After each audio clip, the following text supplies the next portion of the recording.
Good morning विद्यार्थियों, साई राम। आज हम हमारे हिंदी विषय के पुनरावर्तन को लेकर फिर से यहाँ पे उपस्थित हुए हैं। इसके पहले हम लोगों ने बच्चों पाठ से संबंधित अपना पुनरावर्तन देखा था कि किस प्रकार के प्रश्न पूछे जाएंगे।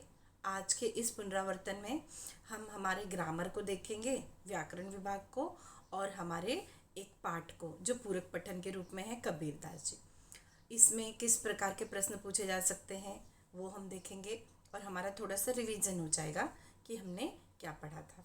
तो आज हम क्या पढ़ेंगे, व्याकरण में शब्द भेद के प्रकार देखेंगे, कबीर का पाठ देखेंगे और कारक। इन तीन चीज़ों का आज हम पुनरावर्तन करेंगे। तो चलो हम बढ़ते हैं पहले शब्द भेद के प्रकार की तरफ। बच्चों, शब्द भेद के प्रकार अगर आपने पढ़े थे, याद होगा तो हमने क्या पढ़ा था, सव्यय विकारी और अव्यय अविकारी पढ़ा था। ठीक है बच्चों, तो सव्यय में हमने क्या पढ़ा था, संज्ञा, सर्वनाम, विशेषण और क्रिया। और अव्यय में हमने क्या पढ़ा था, क्रिया विशेषण अव्यय, संबंध सूचक अव्यय, समुच्चय बोधक अव्यय और विस्मयादि बोधक अव्यय। तो बच्चों इस बार एग्जाम में जो हमारा आने वाला है, जैसे सव्यय में संज्ञा, सर्वनाम, विशेषण और क्रिया, अव्यय में क्रिया विशेषण, संबंध सूचक, समुच्चय बोधक और विस्मयादि बोधक। तो इसमें से सव्यय में से आपको जैसे संज्ञा, सर्वनाम और विशेषण ये तीन ही आएंगे। क्रिया का अलग प्रकार का प्रश्न आता है जो इस यूनिट टेस्ट में नहीं आएगा। और अव्यय के चारों प्रकार आपको पहचानने के लिए आ सकते हैं, वाक्यों में प्रयोग करने के लिए भी आ सकते हैं। चलो बढ़ते हैं, देखते हैं कैसे आते हैं। अब जैसे यहाँ नीचे लिखे गए वाक्यों में से संज्ञा शब्द बताइए। राम खेल रहा है, तो इसमें संज्ञा शब्द क्या है, राम। तो परीक्षा में भी आपको ऐसे ही आएगा, उसे टिक करना है। वह आगरा में रहता है, यहाँ पे आगरा, उसको टिक करना है।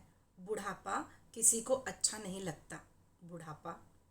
वह पुस्तक पढ़ती है, पुस्तक। ठीक है, तो ये हुआ हमारा संज्ञा कैसे पहचानना है। एग्जाम में आपको ऐसे ही है, फर्स्ट यूनिट टेस्ट के। दूसरा है निम्नलिखित वाक्यों में से सर्वनाम बताइए। सीता दिल्ली में रहती है, वह अध्यापिका है। सीता दिल्ली में रहती है, तो यहाँ पे सर्वनाम क्या है, वह। नीतू ने माँ से कहा कि वह आज व्रत करेगी। नीतू ने माँ से कहा कि वह जो है वह हमारा सर्वनाम है। कौन सी कक्षा में जाऊँ, कौन। तो इस प्रकार के प्रश्न आपको एग्जाम में आएंगे और आपको ऐसे ही ऑप्शन दिया रहेगा, विकल्प दिया रहेगा, उसमें से आपको सही विकल्प चुनना होगा। ठीक है, अब हम आते हैं हमारे अव्यय की तरफ। अव्यय के हमने 4 प्रकार देखे थे, क्रिया विशेषण, संबंध बोधक, समुच्चय बोधक और विस्मयादि बोधक। देखो इससे संबंधित प्रश्न, जैसे निम्नलिखित वाक्यों में से शब्दों के भेद लिखिए। पहला, मेरे घर के सामने कोई आवाज़ लगा रहा है। मेरे घर के सामने है तो संबंध बोधक अव्यय। आटे और अनाज के लिए लोहे के ढोल बनवाए गए, और भी है और के लिए, तो और क्या है, समुच्चय बोधक, के लिए संबंध सूचक। उन्हें घर से निकलने के बहुतेरे प्रयत्न किए पर हमारी एक न चली। पर पूछा है, पर है तो ये क्या हुआ हमारा, समुच्चय बोधक। जुलिया रोने लगी क्योंकि गृह स्वामी ने उसे ठग लिया। यह भी हमारा क्या होगा, समुच्चय बोधक। रोटी चौका करता हूँ और अपना पेट पालता हूँ, और ये भी हमारा समुच्चय बोधक। तुम्हें हमारे यहाँ काम करते हुए 2 महीने हुए हैं। यहाँ क्या है हमारा, क्रिया विशेषण अव्यय। अरे मैं क्या झूठ बोल रहा हूँ, अरे हमारा क्या है, विस्मयादि बोधक अव्यय। तो बच्चों इस प्रकार के जो प्रश्न हैं आपके परीक्षाओं में पूछे जा सकते हैं। अब जैसे यहाँ पे मैंने अंडरलाइन करके दिया है, जैसे पहला ही, मेरे घर के सामने कोई आवाज़ लगा रहा है। आपको परीक्षा में अगर अंडरलाइन करके नहीं दिया गया है तो उसमें से आपको शब्द भेद पहचानना है, और वह क्या है, अव्यय है, के सामने। ठीक है, और दूसरी बात बच्चों कि अंडरलाइन करके दिया रहेगा, नीचे आपको ऑप्शन दिया रहेगा, समुच्चय बोधक, संबंध बोधक, क्रिया विशेषण, और उसमें से जो राइट आंसर है वह हम उस पर निशान लगाएंगे, इसके पहले जो हमने देखा। तो इस प्रकार अव्यय से संबंधित प्रश्न पूछे जाएंगे आपको। और अब हम आते हैं कारक। अब कारक तो हमने पढ़ा था, अब कारक को बहुत ध्यान से हमने पढ़ा था, जो कि बहुत अच्छे से उसका टेबल भी हमें याद था, कर्ता ने, कर्म को। तो ये टेबल अगर आपको याद है तो आप आसानी से क्या कर सकते हो, कारक को पहचान सकते हो। यहाँ पे कारक जो पहचाना हुआ है वह मैंने लिखा है। अब जैसे ड्राइवर से चाबी मांगी, अब यहाँ पे आपको एग्जाम में दिया जाएगा से और चाबी, दो में से पहचानो कारक। तो इसमें कारक क्या है, से, और वह कौन सा कारक है, करण कारक है। तो इस प्रकार के प्रश्न आएंगे। मैं राम को बुला रहा है, मैं और को ये दो दिया जाएगा, तो उसमें से पहचानो क्या है, को, और यह कौन सा कारक है, यह भी आपको पहचानना है। सीता मोहन को प्रसाद देती है, सीता क्या कर रही है, मोहन को प्रसाद दे रही है, तो ये प्रदान करने का कार्य कर रही है, तो ये संप्रदान कारक है। मैंने उसको बुलाया, माँ ने तुम्हारे लिए पुस्तक खरीदी, लिए, तो आपको कारक पहचानना और उसके नाम भी पहचानने के लिए भी आ सकता है। दोनों तरीके से प्रश्न दिया जाएगा, जैसे ड्राइवर से चाबी मांगे, से और चाबी, तो इसमें से कारक पहचानना क्या आएगा, से। एक इस प्रकार का प्रश्न हो गया। दूसरा प्रश्न कैसा होगा, ड्राइवर से चाबी मांगे, से आपको अंडरलाइन करके आएगा या नहीं करके भी आया रहेगा, और पूछा जाएगा कारक पहचान कर उनके नाम लिखिए, तो उसमें दिया जाएगा आपको करण कारक, संप्रदान कारक, अपादान कारक। तो जो सही कारक है वह आपको टिक करना है। तो इस प्रकार आपने अव्यय देखा, सव्यय देखा और कारक देखा। अब हम आगे चलते हैं हमारे पाठ की तरफ, जो पूरक पठन था। कबीर, इसमें कबीर जो हमारे लेखक हैं हजारी प्रसाद द्विवेदी जी ने, इन्होंने कबीर के व्यक्तित्व का बहुत ही सुंदर चित्रण हमारे इस पाठ में किया था। अब इससे संबंधित प्रश्न 4 मार्क का आता है, और किस किस प्रकार पूछा जाएगा, जैसे कबीर दास का सर्वप्रधान गुण नहीं है, क्या है, अखंडता और फक्कड़पना। तो क्या है, अखंडता उनका सर्वप्रधान गुण नहीं है। कबीर दास इनका रहस्य पूछते थे, किसका, सुन्न और सहज का। कबीर स्वभाव से कैसे थे, फक्कड़ थे कि अक्कड़ थे, तो क्या आएगा, फक्कड़, फक्कड़ वाले पे आपको अंडरलाइन करना है। कबीर सिर से लेकर पैर तक ऐसे थे, कैसे थे, मस्त मौला थे। दूसरा है सत्य असत्य पहचान कर लिखिए। ये फक्कड़ ना राम किसी के धोखे में आने वाले न थे। सत्य की असत्य आपको नीचे दिया रहेगा, सत्य और असत्य, तो आपको सही जो रहेगा वो ऑप्शन पे टिक करना है। ये फक्कड़ राम किसी के धोखे में आने वाले न थे, सत्य। उन्हें यह परवाह थी कि लोग उनकी असफलता पर क्या क्या टिप्पणी करेंगे, असत्य।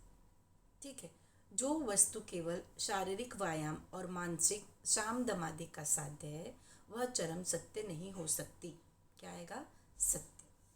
केवल क्रिया बाह्य है, ज्ञान चाहिए, बिना ज्ञान के योग व्यर्थ है, ये क्या है, सत्य है। तो इस प्रकार के प्रश्न आपको ऑप्शन आएंगे, सत्य की असत्य, तो आपको पहचानना है कि यह वाक्य सत्य है कि असत्य है। दूसरा, तुलसीदास और कबीर में भिन्नता, संस्कार और किस में भिन्नता थी, संस्कार में क्या, स्वभाव और दृष्टिकोण, दोनों के संस्कार में तुलसीदास जी का स्वभाव अलग था और दृष्टिकोण अलग था, कबीरदास जी का भी स्वभाव अलग था, दृष्टिकोण अलग था। कबीर की वाणी में यह विराजता है, सर्वजयी व्यक्तित्व की अखंडता, तो राइट आंसर क्या आएगा, सर्वजयी व्यक्तित्व। इन्हें संबोधित करते समय कबीर की अखंडता पूरे चढ़ाव पर होती है, किसे, अवधूत योगी की योग साधना, तो आप क्या लिखोगे, अवधूत योगी। बच्चों, आपके इस बार की परीक्षाओं में सब आपको ऑप्शन दिया गया है और उन्हें केवल आपको टिक करना है। आप मॉक टेस्ट देखोगे तो आपको पूरी तरीके से आइडिया आ जाएगा कि किस प्रकार के आपके यूनिट टेस्ट होने वाले हैं। ठीक है बच्चों, अब हम आगे और देखते हैं। उचित पर्याय चुनकर वाक्य फिर से लिखिए। अब जैसे पहला, कबीरदास की वाणी वह लता है जो सदैव हरी भरी रहती है, जीवन में रस भर देती है, योग के क्षेत्र में भक्ति का बीज पड़ने से अंकुरित हुई थी। तो राइट आंसर आपको दिया है, आपको टिक करना है। लेकिन जब लिखित पेपर होता है तो उसमें लिखना होगा, लेकिन इस वक्त यूनिट टेस्ट में आपको सबको टिक करना है। तो इसका उत्तर क्या आएगा? कबीरदास की वाणी वह लता है, थर्ड वन, जो योग के क्षेत्र में भक्ति का बीज पड़ने से अंकुरित हुई थी। अब दूसरा, उत्तर के हठ योगियों के लिए समाज की ऊंच नीच भावना, मजाक और क्या आएगा? आक्रामक का विषय था, मुक्ति का मार्ग था या कठोर मार्ग था? क्या आएगा यहाँ पे?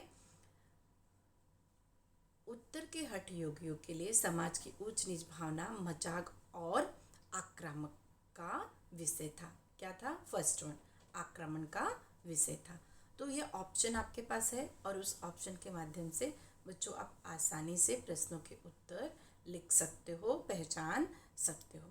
तो इस प्रकार हमने वाक्य भेद में देखा, अव्यय, सव्यय, फिर कारक देखा, उसके बाद कबीर पूरक पठन।